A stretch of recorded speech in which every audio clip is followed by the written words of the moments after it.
இப்போல்லாம் early ஏஜஸ்லே diabetes வருது, BP வருது, சைல்டுஹுட் ஒபேசிட்டி ரொம்ப அதிகமாயிடுச்சு, ஏன் கேன்சர் கூட வருது.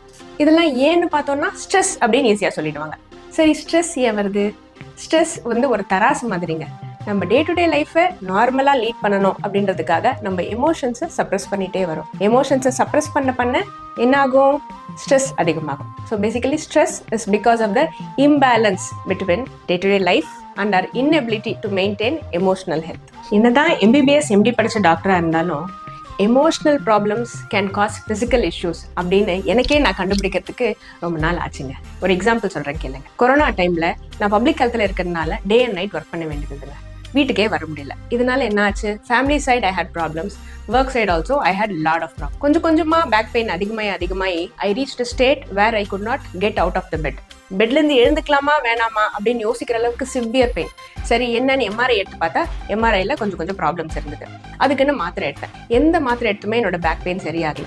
அப்போதான் எனக்கு தெரிஞ்சிச்சு, ஒருவேளை இது எமோஷனல் ப்ராப்ளமாக இருக்குமோ அப்படின்னு. சரி, இது எப்போ தெரிஞ்சிச்சு அப்படின்னு தானே கேட்குறீங்க. இதை கண்டுபிடிக்க எனக்கு 6லேருந்து 8 மாதம் வரைக்கும் ஆயிடுச்சுங்க. ஸோ என்னோட எமோஷனல் ப்ராப்ளம்ஸ் தான் என்னோட பேக் பெயினை காஸ் பண்ணியிருக்கு அப்படின்னு நான் புரிஞ்சுக்கிட்டேங்க. Similarly our emotional problems can cause lot of physical signs and symptoms. This is Dr. Vijay here. Talk, peace. Thank you.